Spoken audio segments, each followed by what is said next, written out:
Today's episode is one I've known for a long time that I would eventually sit down and record. And it feels right that it closes on both the mini-series and this season.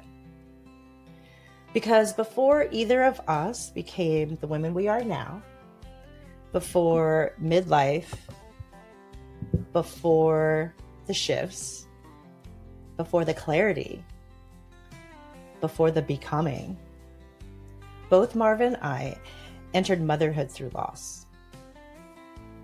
Her first child, a beautiful baby girl, Asia, passed just prior to delivery.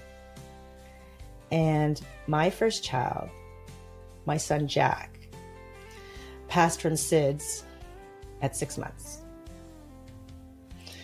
Two babies, two beginnings touched by grief, two women who had to learn how to hold love and loss at the same time. So today we are talking about what it means when motherhood begins in the unimaginable and how that first loss shaped everything that came after. How it shaped the ways we carried our daughters, how it changed the way we mothered our sons, how fear and hope lived inside the grief, and how grief threaded itself through milestones, birthdays, and ordinary afternoons.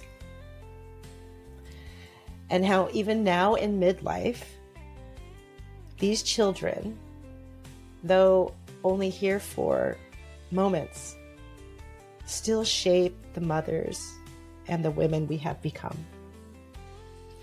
This episode isn't about sadness, although you might see some. It's about truth.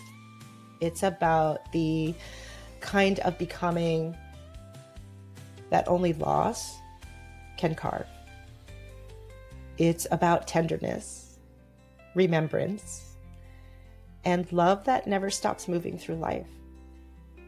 So settle in, take a breath, and join us as we hold the children we lost, while we honor the children we have. This isn't starting well. This is going to be hard. I thought we were going to be able to do this. Me too. But isn't that the point, that we want to talk about this because it is difficult? Because what is bringing up for me right now, obviously, is, the grief. But when this happened to me almost 30 years ago, I didn't know anybody who had been through it, and I had nobody to talk to about it. Yeah. And so I don't know if this helps somebody. I'm willing to do it. Same. Mm-hmm. I was the first one out of most of my friends to have kids. Me too. I was the first one. So when we lost him, there wasn't anyone that was like a parent yet. I had two friends that were parents. They didn't know the level of loss, pain. And I even had one of the gals that worked for me for about 14 years, and she did not have kids at the time. And, it was sad and grief. And there was one night we were up late doing admin, and she just chimed in. She had kids. And she said, I didn't know. You can feel compassion and sad, but like, now I know if I were to lose one of them. And she's just like, I'm so sorry. So it's just it's a very lonely experience thing to go through as the mother. I mean, I know the fathers also feel the loss, but very differently. Very differently. And if there's someone who has lost their child during childbirth, before, after, 6 months, 21 years old, I think the grief, that bleeding is the same for all of us. It is. So we wanted to end the season of What the F, and also this mini series that we're doing on the unimaginable, on sharing our loss, how it shaped our lives, how it shaped our future parenting, the types of relationships we have with our kids, and holding that presence and that truth, and still honoring that we are still mothers. You know, if you didn't have another child, you're still a mother. Mm-hmm. It's just a really shitty club to be a part of. It is. And we need to all be here for one another. When I met Marv, I had no idea. Mm-hmm. And as we started talking and sharing, I don't want to say it was an immediate bond, but there was a knowing and an understanding that no one else can get. Yeah. And still today, we didn't talk much about this episode, which is why we're both already crying, but we'll always be bonded through that. And there's that loss. Yeah. And we just talked about how you can't shelf it. It's always there. It's underneath the surface. But when you do bring it in the open to talk about and to remember, it's all right there. You go right back to that place in that moment. And I mean, it's going to be 30 years for me next March that I lost her. She would be 30 years old, March 24th of next year. And every time I go back to that moment, when people ask me what happened and I start to talk about it, I get choked up. I start crying. The loss just never goes away. It changes over the years, but the loss never goes away. No, it's a hole that just never fills. No. Right. And you build around it. You build the love around it. Yeah. But that hole, you learn to live with it. Yes. And you try to find the gifts in it and the love. Because if you let the hole swallow you up, you don't come back. No. And thank God that you and I both came back, you know, and for me, I came back because of my husband, and we weren't married at the time, but I just knew that I had to be okay for him because he deserved a partner that wasn't going to just fall apart and just not be present. And his love for me and his strength just made me, you know, just say, get it together. You're still here. He's here. And you have to keep living. He was huge during that time. He's the reason that I was okay because we didn't have any other children. So he really got me through it. I think we both shut down. You know, I don't know if that was the beginning of the end. I think that the rates of divorce after infant or child death are really high, like over 75%. And I didn't really look at it or listen to it. It was just, I don't know that we had been able to build a really strong foundation of communication prior to that. I'd known Glenn for a really long time, but when we got back together, even though I was 30, we like got married. And so we didn't have that time. It was like, boom, get married. We have this family. And I don't know that we knew how to hold space for each other. So that was hard. We would be together, but I didn't necessarily feel connected as far as like the space holding the grief. I think we grieved really separately, which is really sad. Yeah. I don't even know if we grieved together. I just know that he kept it together for me because I fell apart. Yeah. Well, but you needed to. What do you remember most about that time? Honestly, not a lot. I think that I have forgotten a lot of it because it was so hard. But I do remember him being there for me. That's really important. And Glenn was there for me. I think it was just like a silent honoring. We weren't able to like sit down and really talk about it. It was just that quiet knowing. Yeah, I don't know how else to explain it. Me neither. I know that after Jack died, it was really quiet in the house. I remember it just being like, you know, you go from having a newborn and, oh gosh, all the late nights and the feeding and all the stuff everywhere. And then it's just quiet. And it was too uncomfortable. Yeah. And so, you know, Jack and Luce are only 18 months apart. There was a time we had planned to have more kids. It was just like, we just started trying. And luckily for me, it wasn't an issue. Fertility wasn't an issue. Yeah. So out she came. Yeah. 18 months later. So that's a year after he died. Yeah.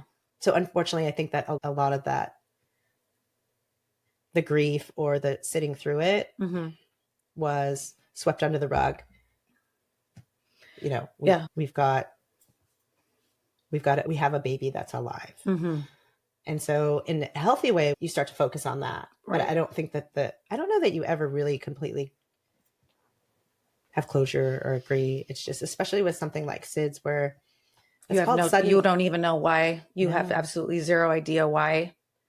I do now. Yeah. But at the time, it's like, how does a 90 percentile, very healthy boy just not wake up? Yeah.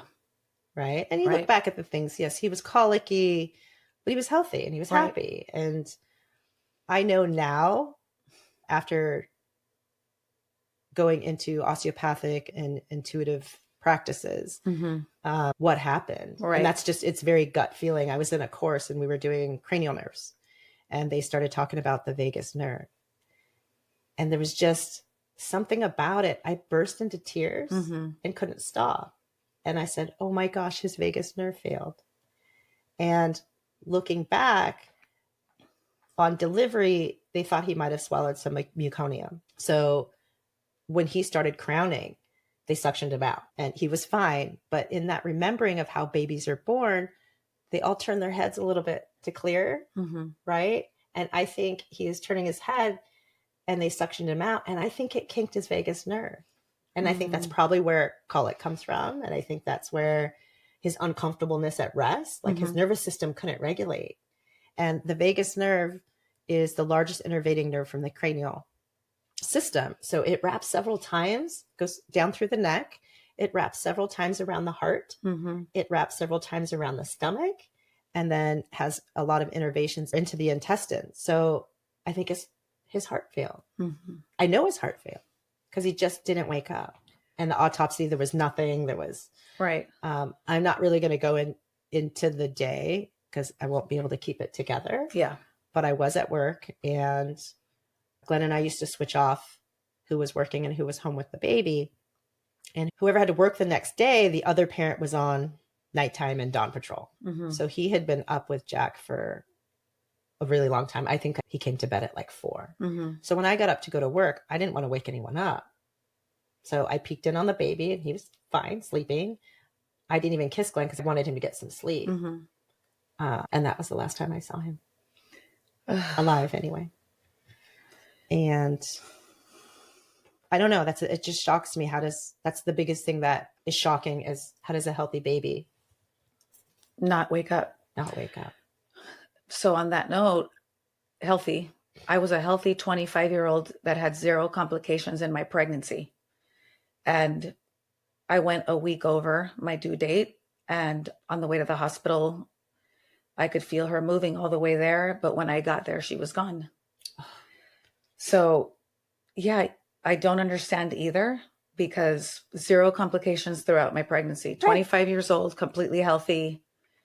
Yeah. Never had a miscarriage before that, nothing. And yeah, I lost her on the way to the hospital. And it was just, I'll never understand what happened. They couldn't tell me either. They even said, we're going to give you a drug test because this happens to people who use drugs. And I had no problem. Go ahead and give me a drug test. And the apologies were endless after everything came back.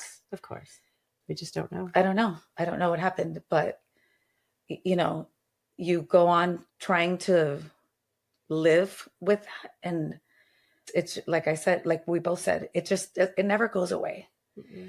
And Ruben and I weren't married when we had this baby. So after I kind of picked myself up after about, 2-3 months of sleeping 20 hours a day from depression, we started talking about, okay, well, we want to have another baby. But I said, okay, but let's get married this time. I don't know, maybe being married will make it different. I don't know. You're just trying to find a way it's going to be different this time. So I got all caught up in the details of our wedding. I just needed to be distracted, because otherwise I was just going to fall back into this hole of grief. So I spent the next 9 months planning our wedding, and we got married, and it was beautiful. And we got pregnant immediately with Alina. I'm going to start crying. And you go. But that's how I got through it. Just the distraction of, we're going to get married, and then we're going to try and have a baby, and everything's going to be okay. This is going to be okay. I did Yeah. similar. Mhm. I took, I don't know, I didn't show up at my own clinic for 6 or 8 weeks. I don't know. We painted the house. We started doing like projects together. Yeah. Glenn Like and I. changing things, making things a little different, maybe. Yeah. And, Yeah. they called one day, was like, hey, you got to come. We're too busy. Like, I'm a physical therapist. So, like, you either need to come back and treat or you need to hire someone or like and so I thought at that point it would probably be healthier for me to go back to work and try to have some semblance of routine. Yeah. And that did help. I mean, so I guess work was my distraction. I went back to work too. Yeah. Yeah. You can't just sit there and completely lose the days and yourself. It's not healthy. Right. I mean, you can, but I think that's where we pulled ourselves out of it because I did. I lost myself for about 3 months. I just walked around like a zombie. Yeah. Without much to say. People didn't know what to say. And it was okay. I didn't need people to come. You almost didn't want them to say anything because then you would start crying, or actually, no, they would start crying and then you would start to comfort them. It's okay. It's okay. Right. And you were just like, oh my God. Yeah. I'm comforting people. Like, I'd rather just be my grief. Yes. Because people would see me after I had Asia and they would ask me, oh, what did you have when I went back to work? Oh gosh.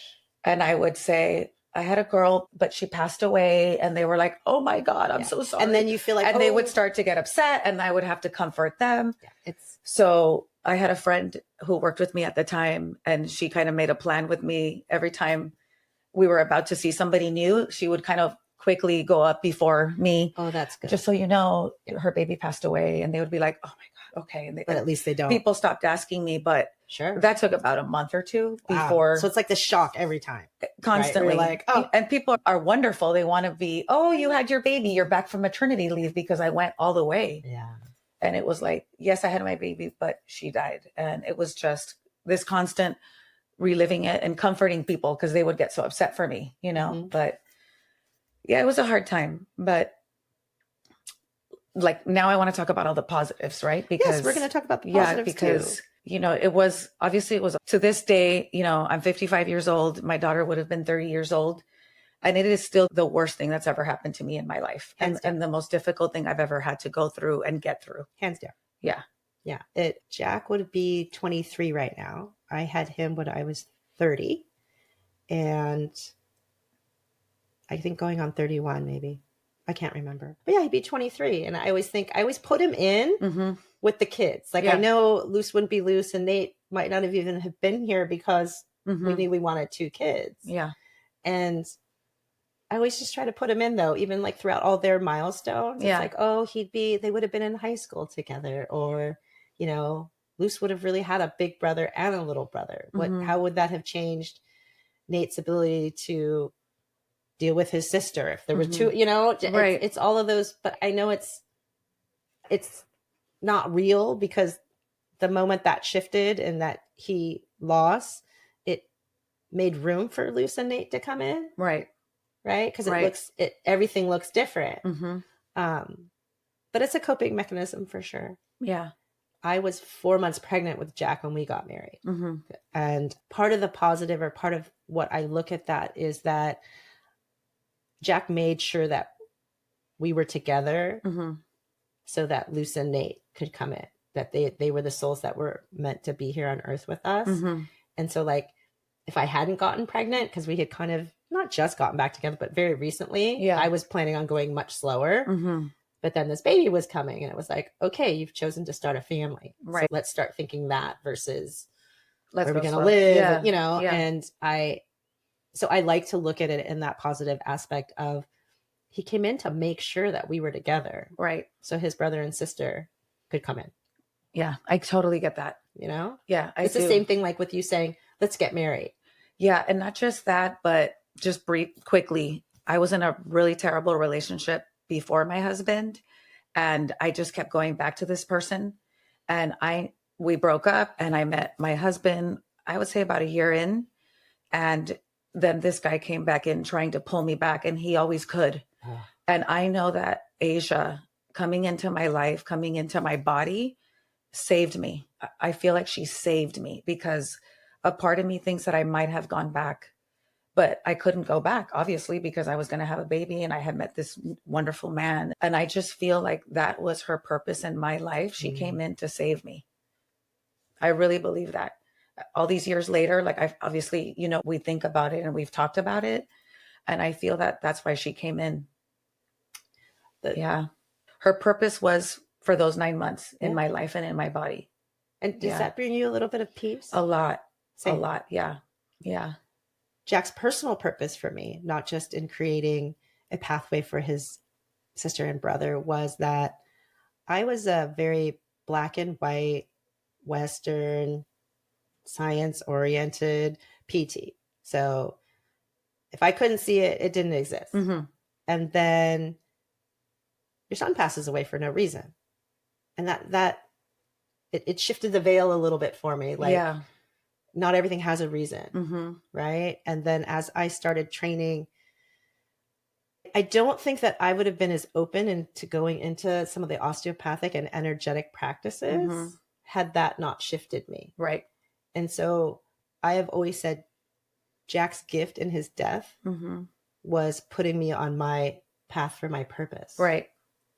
Yeah. I don't know. I don't know if it would have been in timing, or I just would have kept the orthopedic clinics, or we don't know. But I know it opened up something inside of me, knowing that there is something to the unseen and the unknown, and to trust your knowing and have faith. Right. Those are the gifts that he gave me. Right.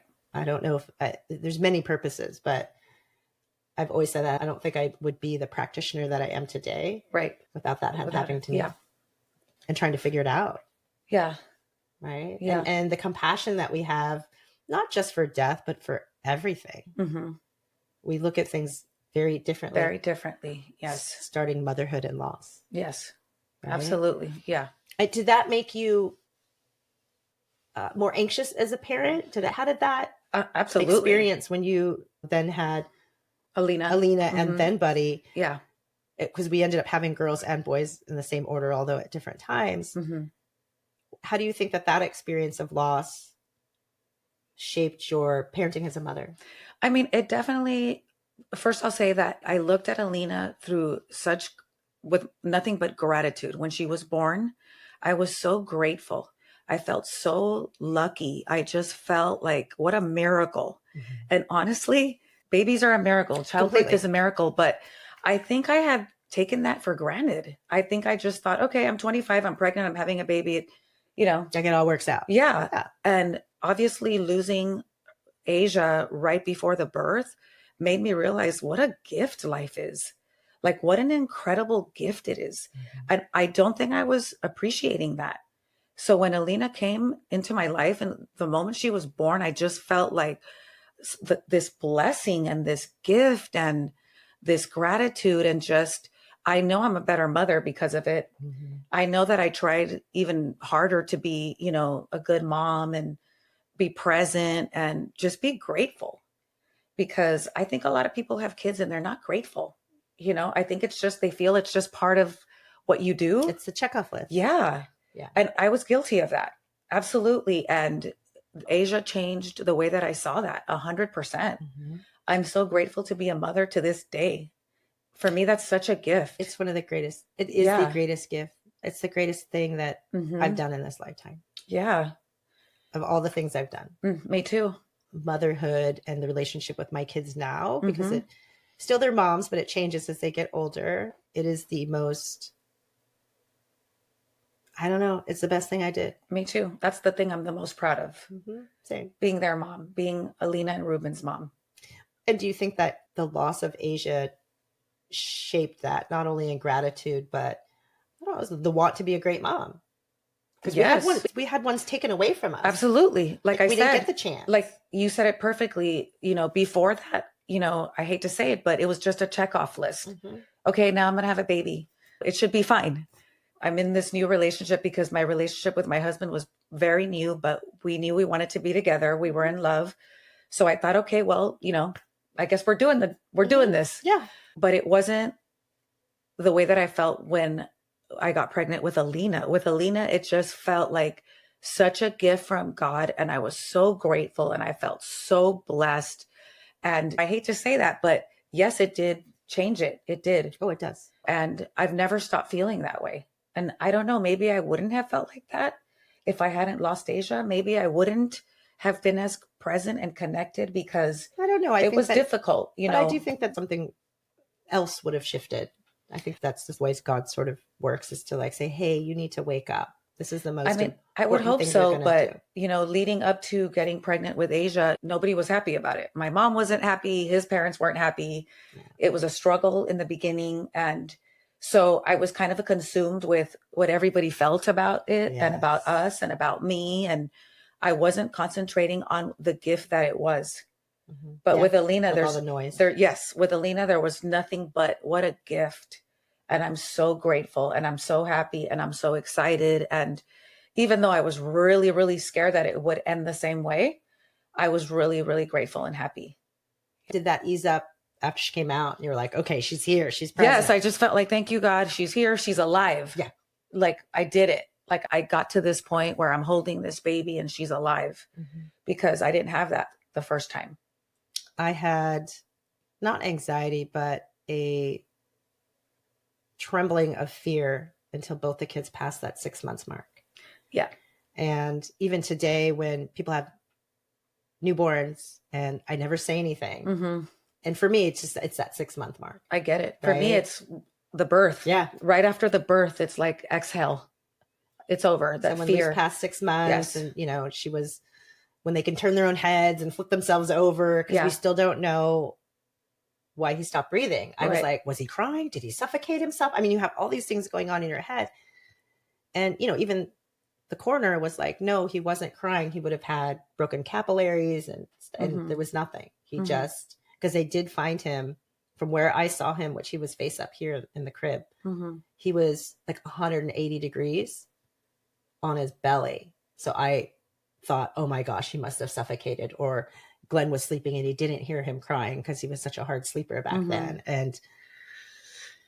But none of that was, you go through all of it, right? Yeah. We never went to blaming each other. I never went there. It never came out of my mouth, because I worked 30 minutes away. So he called and said, hey, I need you to grab your phone and your keys.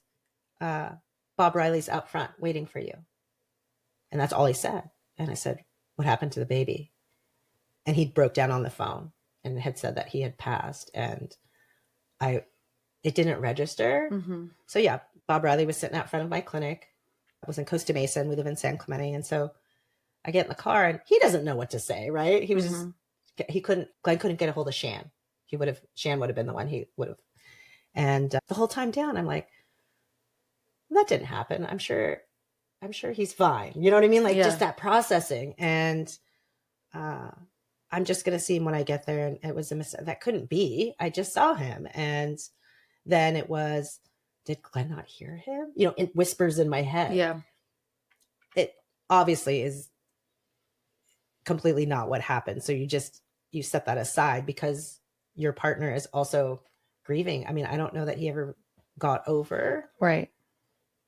He said that in the morning, it's like he must have heard him, because, you know, we had like a fairly small place, and he woke up like, why didn't the baby wake me up? It was about 8. And he goes in there, and again, he was face down, but when he picked him up, he was flush. So he must have heard like, pardon, but like the death rattle or the last breath or something, because he thought, oh, good. And then he started shaking him and realized he wasn't breathing. So he had to start 911. You know, the paramedics were there like immediately. At the time, there was a small hospital here in San Clemente, and that's where they took him. But they performed CPR on him for about 45 minutes, because as a child, nobody there wanted to stop. That's so awful. And when I got there, he had the wherewithal to call the pastor that had married us. And so he was there. And my friend that lives here in San Clemente, one of my best friends, was there also. And so in all of his shock and grief and guilt, he still made sure that I had a support system walking in there. And I'm so grateful for that, because I was just in complete shock. Yeah. And it's those little details that and they just sort of pop up talk about. Yeah. Right. And yeah, they kind of come in and out. We both talked about when we decided to do this, or maybe it was last night we were talking about how we don't remember anything. I don't remember the funeral at all. Nothing. I remember the day that it happened and all the details of being in the hospital and having to deliver her, knowing that she was going to be born deceased.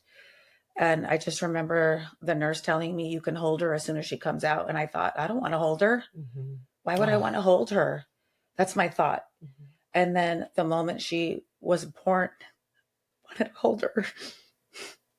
Yeah. And I did. I held her. You got to say goodbye. She looked just like me. Oh. Yeah. And then they took us back to my room and I couldn't let her go. And then the nurse told me, there's so many people here for you. There was about 50 people. It was Ruben's entire family, my family. And she said they all want to come in and take turns and see her. And you allowed it. And we allowed it. And yeah. So and after that, I can't remember anything, honestly. I remember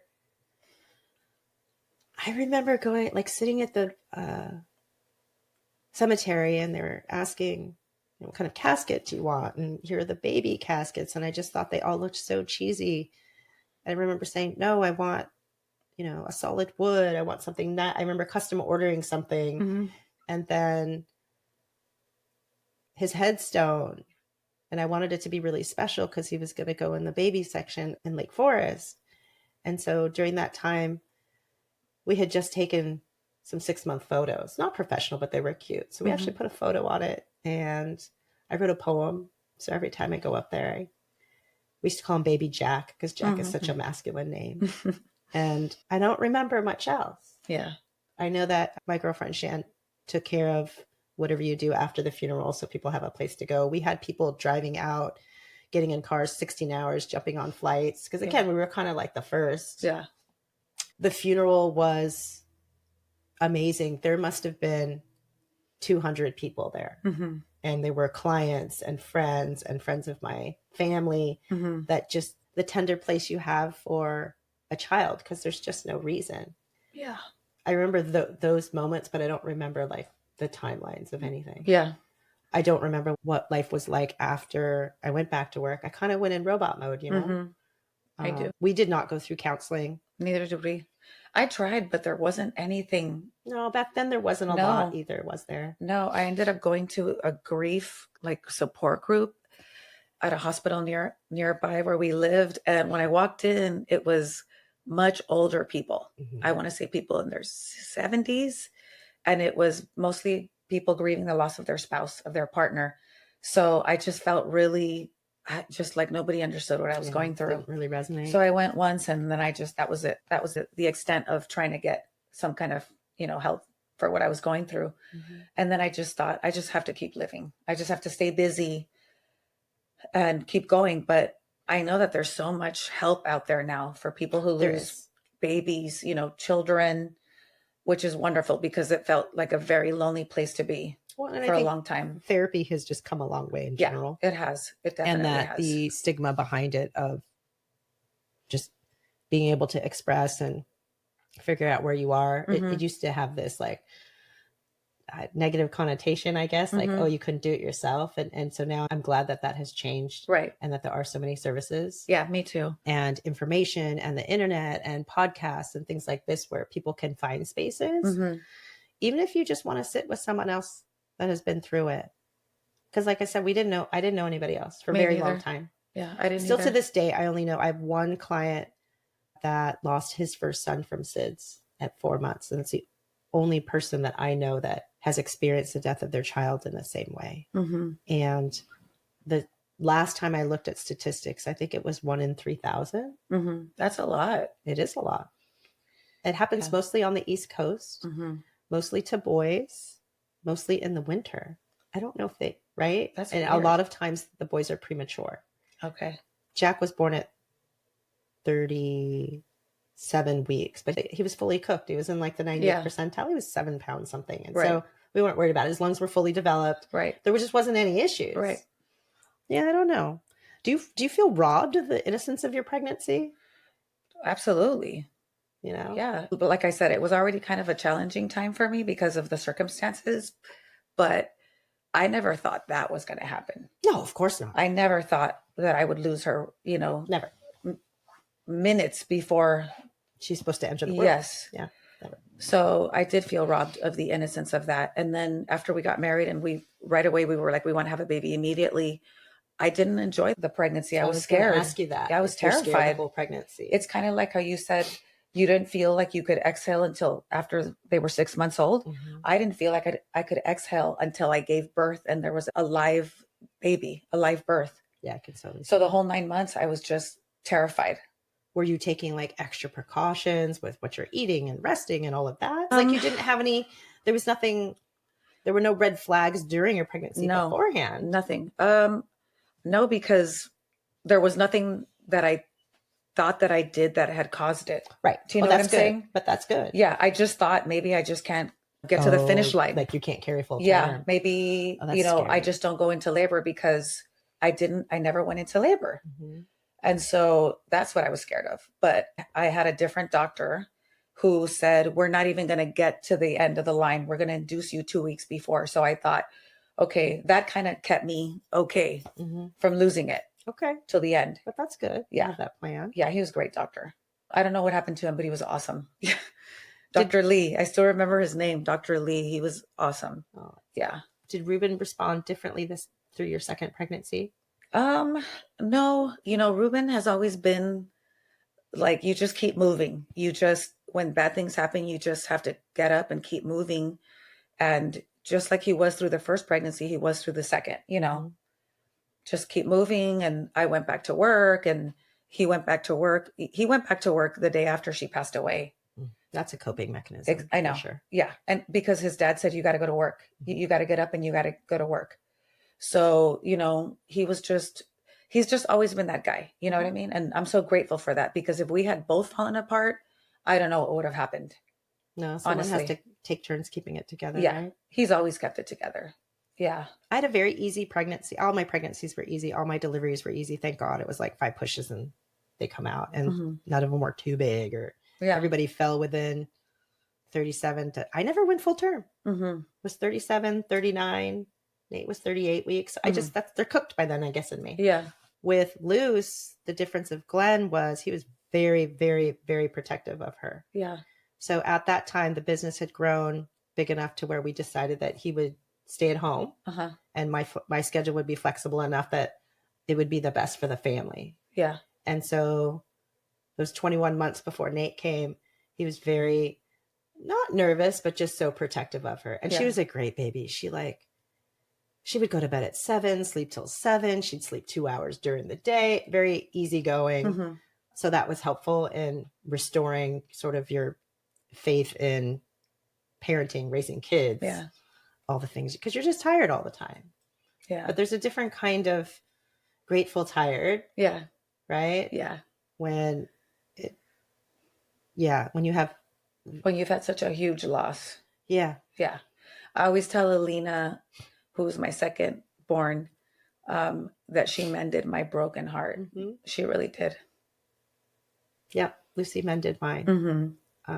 Lucy came in with such an emotional intelligence, a lot of emotion and this is throughout her lifetime too, now, not just as a baby. She made me learn how to feel. I get that. I get that. Yeah. Yeah. And so they both came in wiser than I did.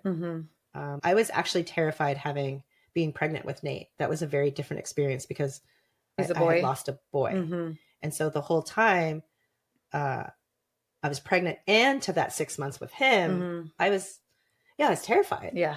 And I just, he had allergies and I kept thinking, oh my God, did I do something to this kid? Because we always think it's our fault. Yeah. I feel like that about Alina. You go, yeah.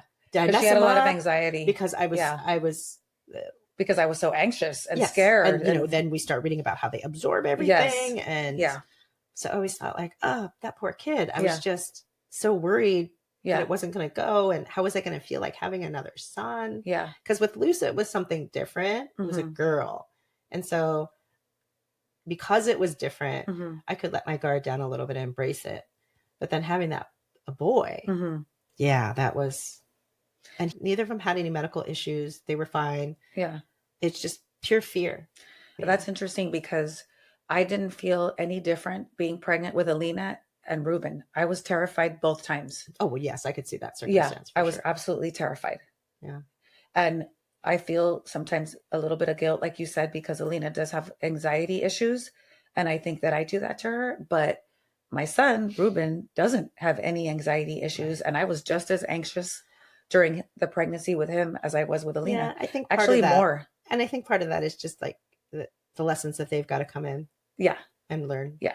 Right. So I try not to take that stuff too hard because I do. I kind of thinking, what did I do? Right. Because Yeah. that's what all moms do. Yeah. First is we go, yeah, it must be our fault. Yeah.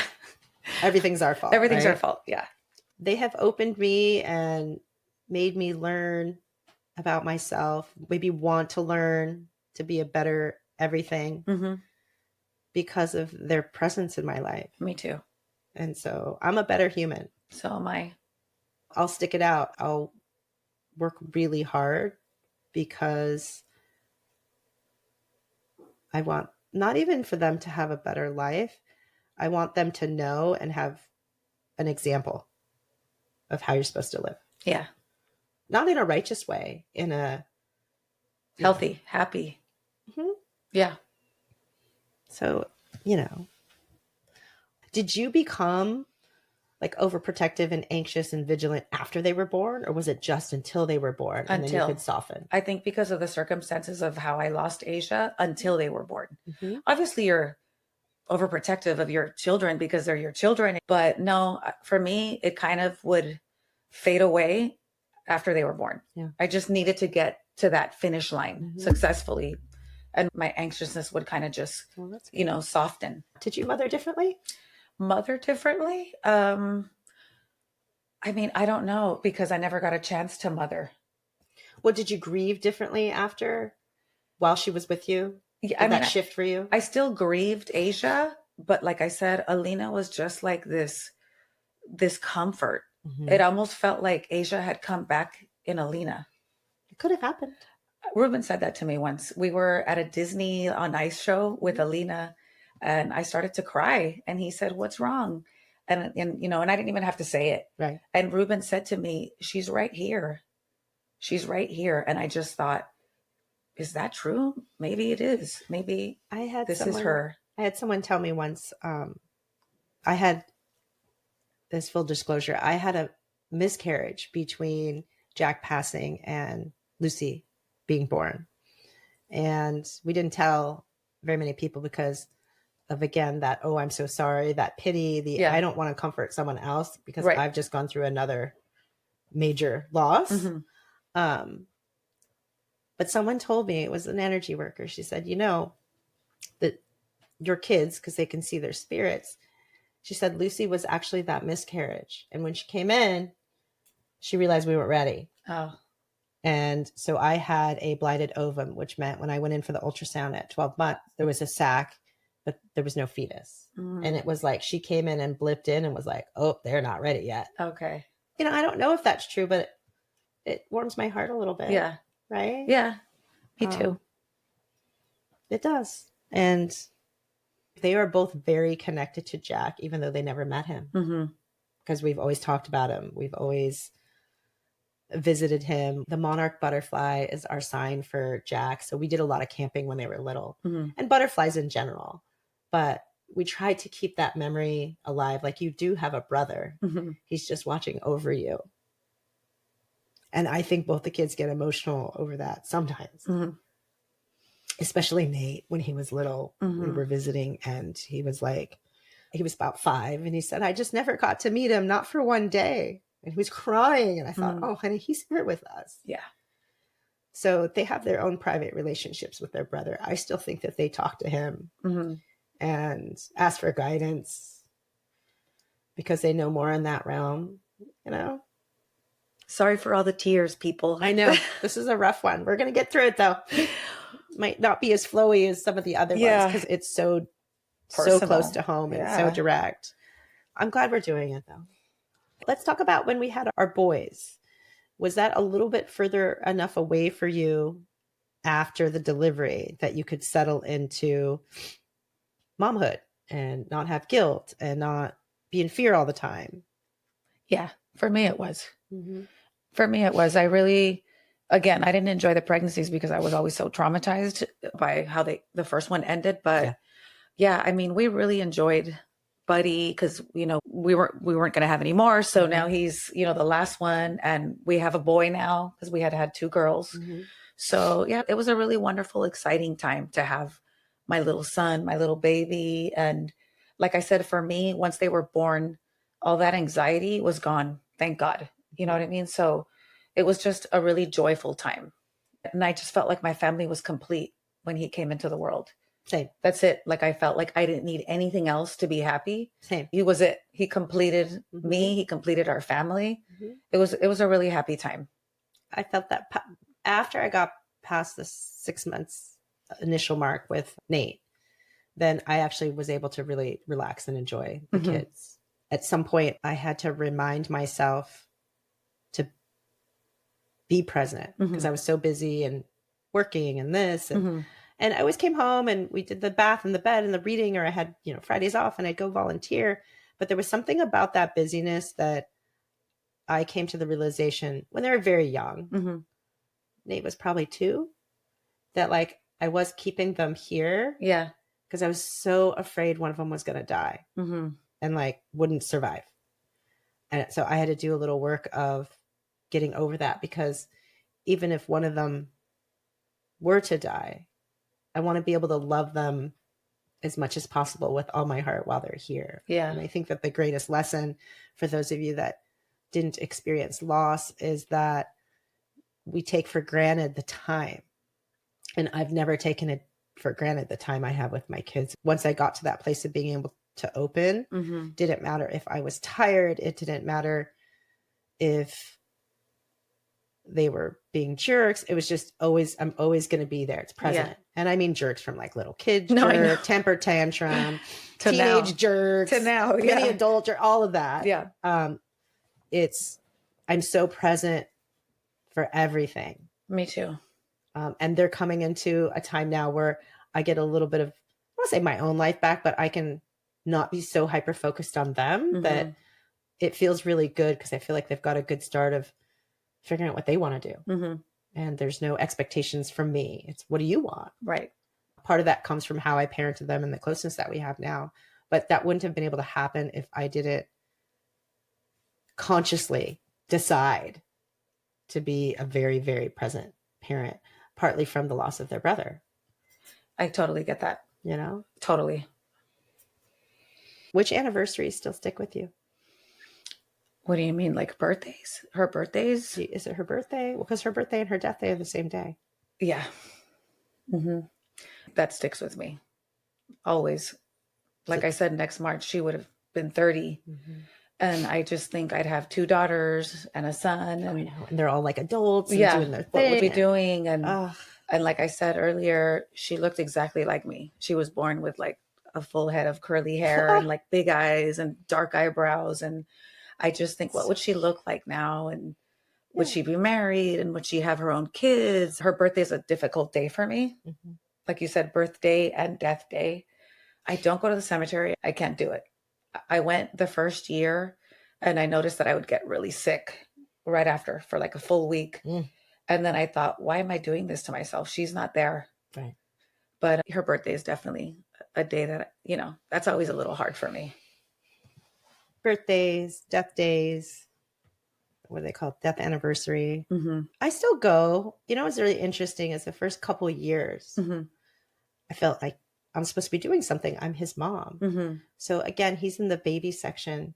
Yeah, so is she. And so I would go up and clean his headstone. And at that time, we were able to leave like planter boxes. So a lot of the parents of deceased children had these cute little planter boxes. So I had a little red wheelbarrow there. And I would go up like every week and change the flowers and just clean all the headstone. Like, you're supposed to be a mom. You know, there wasn't anything, I couldn't care for him any other way. Yeah. And then eventually, I think it was just because of the grooming and stuff, they said that, okay, you can't have anything that can't be removed. Yeah. And so slowly it was going up and just leaving flowers. But it was so, we ran into the parents of the little boy that was placed next to Jack about a couple of years after he had passed. Mm-hmm. And his name is Charlie. And his parents, it's a weird way to run into people, but they said, you know, the reason we put our son next to yours was because we could tell how loved he was from his headstone and how well you take care of his space. And that was just really weird. But so like every time I go up there, even now, and I'm sure people have moved away and so forth, I always make sure Charlie's headstone is also. Oh, that's so sweet. Because that's his little bestie up there. Oh, that's so sweet. Oh, you never but told like me that. even little things like that, like you don't get to be a mom. Yeah. I'm a very doing type of person, if you know me. So it was just the doing. It wasn't distracting, but it was like, I have to do something for him. And now I realize it's different. The wheelbarrow still is, it's on the porch as a reminder. But yeah, it's just like, you just didn't get to do. And the kids don't, Nate and Luce don't replace that. It just adds to it. Yeah.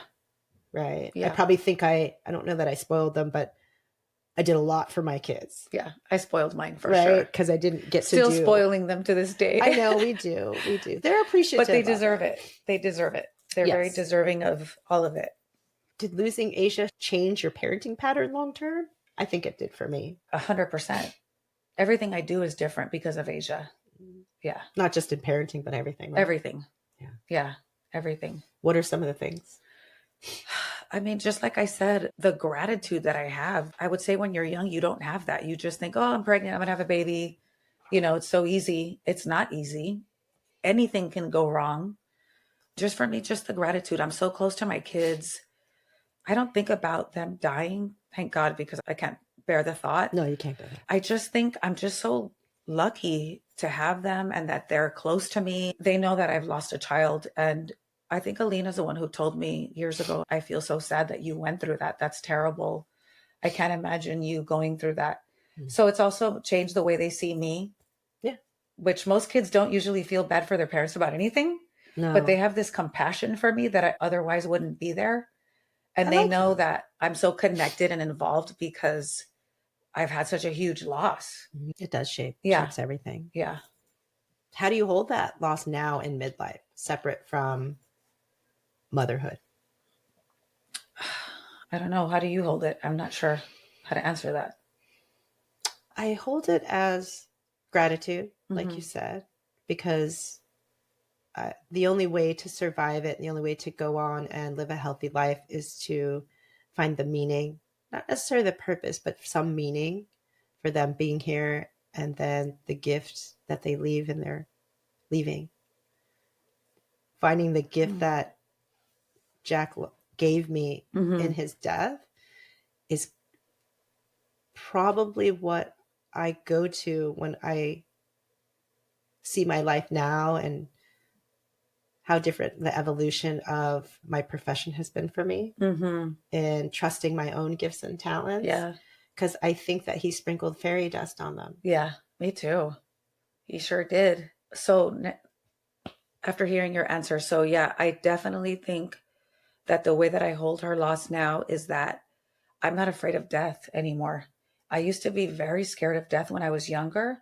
And after she passed, I thought, I can't wait to pass away because I'll see her again. Yeah. And I don't mean that in a weird, no, it's not like I have a death wish. I don't fear death because I know that she's the first person that I'm going to see when I go. And I can't wait to see her again. Oh, that's so cool. I can't wait to hold her again. And you know what? They're watching over us.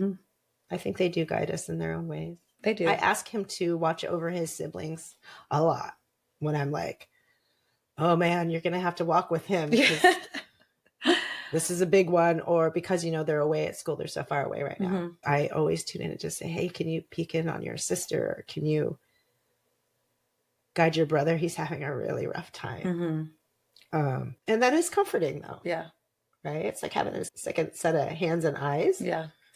That you otherwise wouldn't have. Yeah. I don't know. What did that loss teach you about motherhood?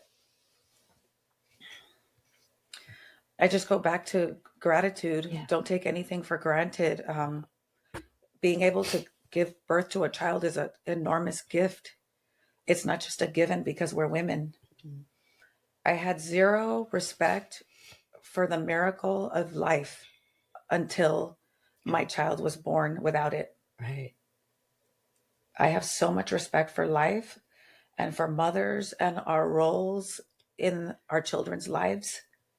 And I don't know if it was because I was young or I was under a lot of stress while I was pregnant that I wasn't feeling any of that, but I feel all that now every day. So you feel like it's changed your emotional landscape over the years? Absolutely. Same. Yeah. Same. Yeah. I think that my compassion only deepens. Yeah. Not just with the loss of Jack or children in general, which is particularly heart-wrenching. It's all loss. Mm-hmm. It's all choosing to live your best life and mm-hmm. doing the work mm-hmm. to live your best life, because mm-hmm. nobody knows how much time they have. Yeah. And like, why waste the time? Right. Yeah. Right? Mm-hmm. Have the courage to do the work so that you can feel gratitude and you can feel joy and you can feel loss all at the same time. They ebb and flow together. Like I said, a lot of times it's a spectrum. So mm-hmm. like, if you want to be able to feel bliss, mm-hmm. whatever your highest emotion is, you have to be able to feel that the grief on that level in order to be able to have the spectrum of emotions. Mm-hmm. So most of us go to that. I did for a long time. I probably couldn't cry for 10 years where I'm only here. Mm-hmm. I'm surviving, but I can see that that's nice, but I don't really go into it. Right. Or, oh, that's sad, but I don't really go there. Yeah. Those are on like lock and key. Mm-hmm. And so as my emotional landscape has changed to where, and the kids are a big part of this too, is allowing myself to be able to feel the upper end of the pendulum. Yeah. But in the lesson, I have to be able to feel that grief when it comes up. Mm-hmm. And that happened maybe 10 years ago for me. Me too.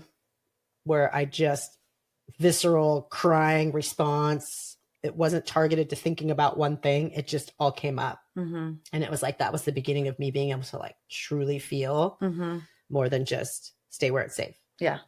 Right. Me too. And I think that I've grown as a person because of opening that emotional landscape. Yeah. I've been able to do deeper work. Mm-hmm.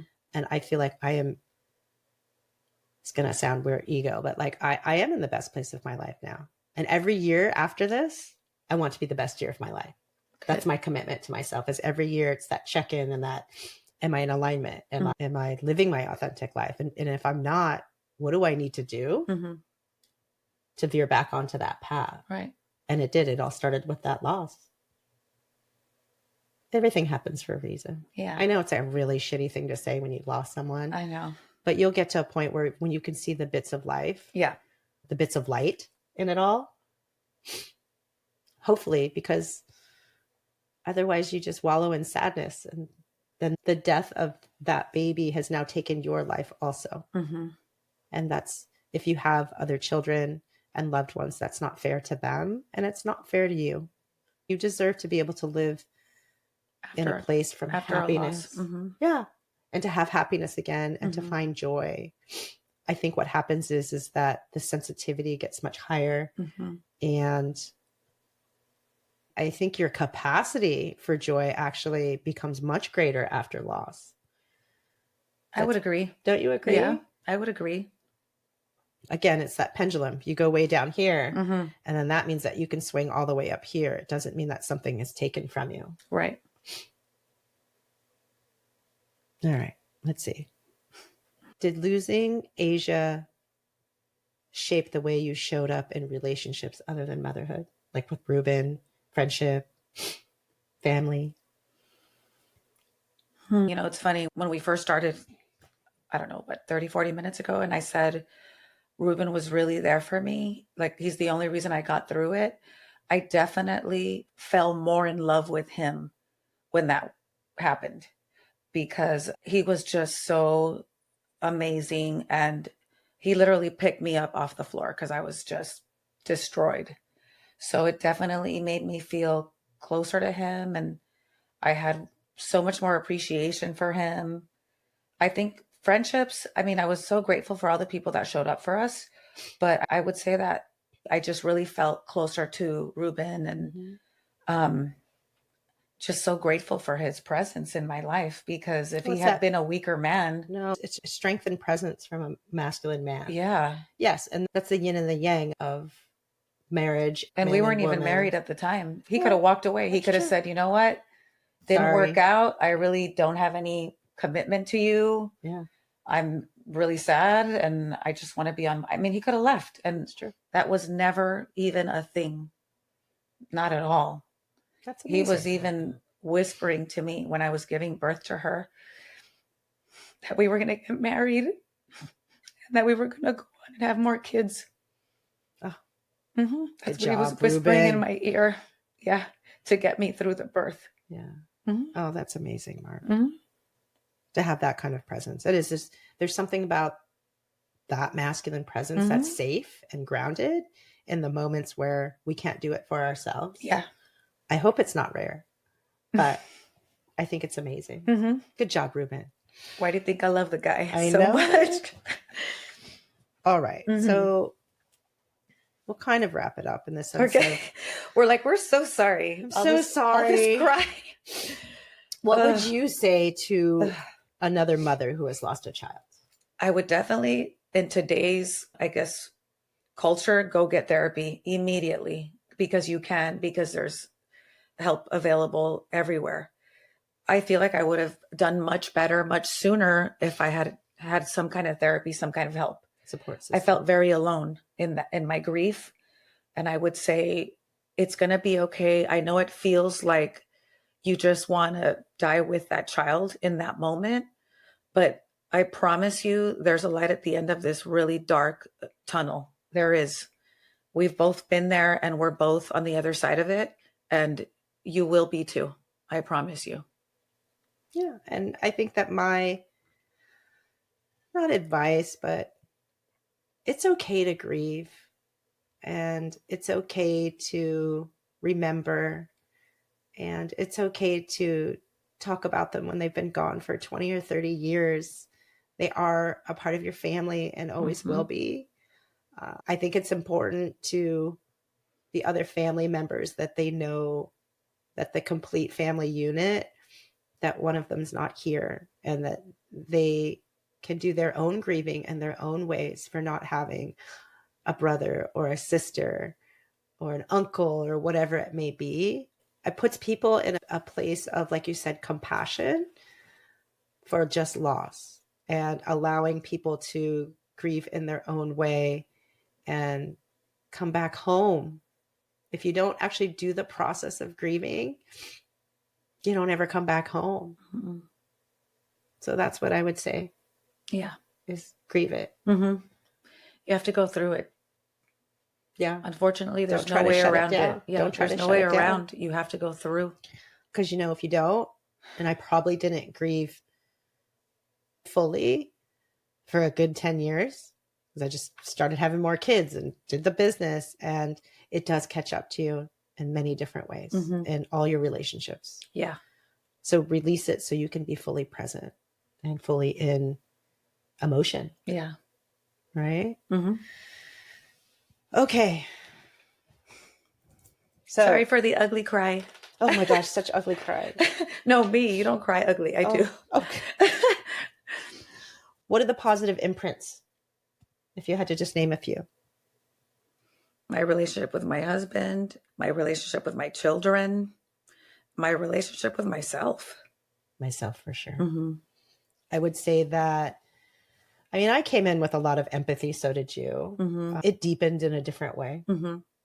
Right? Right. My connection to spirit and faith and knowing that they're waiting for us is unquestionable. Yeah. I feel like I live with more intention. Yeah. Yeah, it's a little bit of a wake-up call. I very much have gratitude for very small things. It's the little things. Even if it's like the parking spot that you get. The parking spot that I get. That's big. Yeah. But I very much say thank you up into the universe and to God every time something small, cool happens. Yeah. Like even if my schedule opens up because I didn't really want to do something, or I get a cool parking spot or whatever it is, I'm always like, thank you So staying in that present moment and not taking the little things for granted, you know, getting in line at In and Out before the rush, all of that stuff's, you got to be grateful for it. Yeah. And then it keeps giving you more. Yeah. Right. I don't know if my tuition is stronger because of it. I would just say that I'm just much more aware of everything going on all at the same time. I think your intuition is a lot stronger. You think? Yeah, absolutely. That just set you on this course that I don't think you would have gone down. I'm not sure I would have either. Yeah. I mean, I didn't know you then, but I know you now. And I know that you would not have gone down that road. Yeah. Yeah. It was, like I said, a sprinkling of a little fairy dust for me. I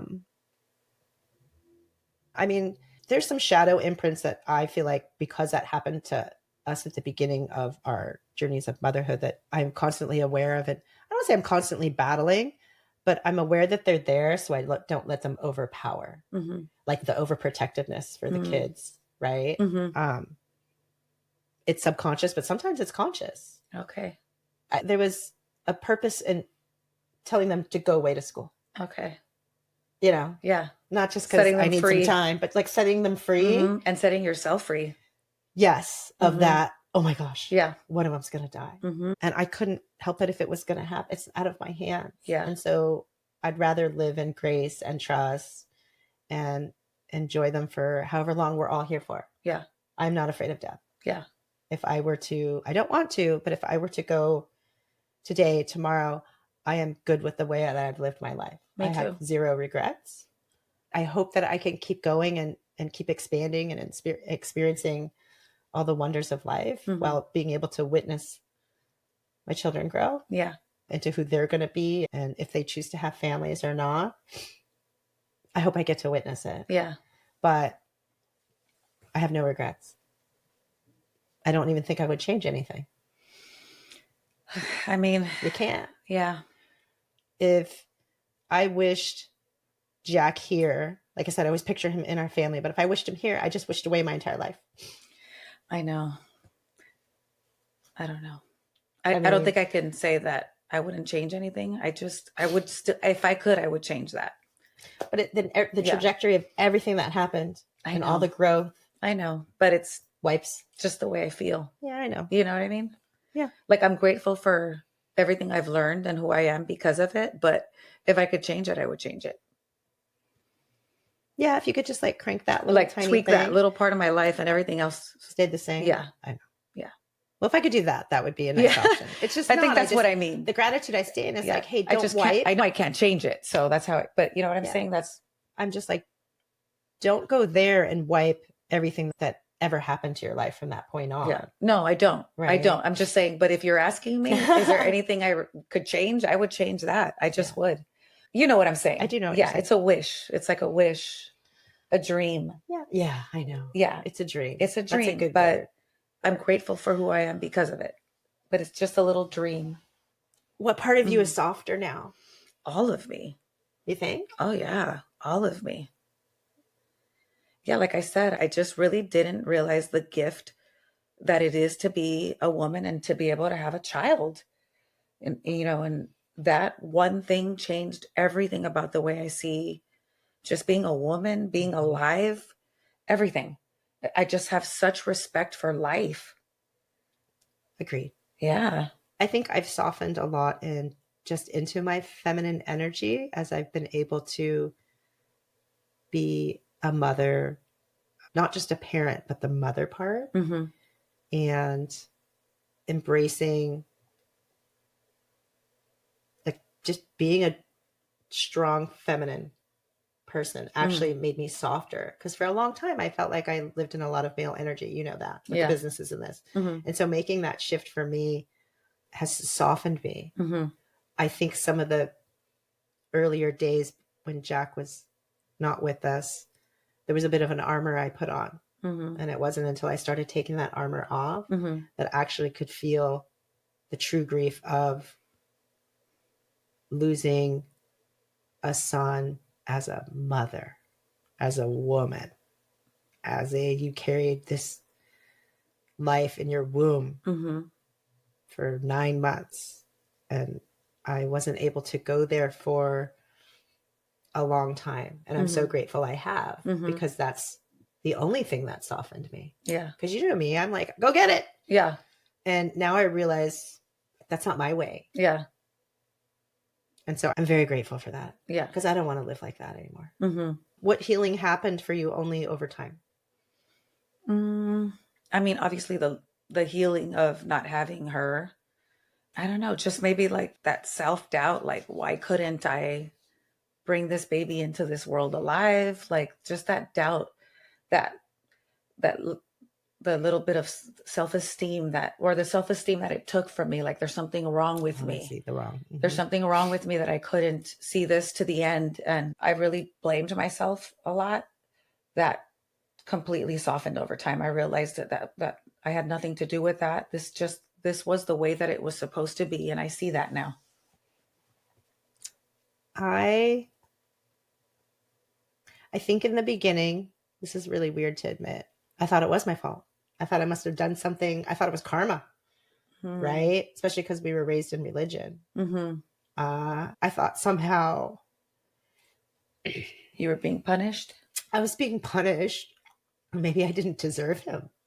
I get that, because I was so stressed out and unhappy when I was pregnant with her because of all the noise around us. And I thought maybe that was God saying, you don't deserve her, because you weren't really fully excited about it.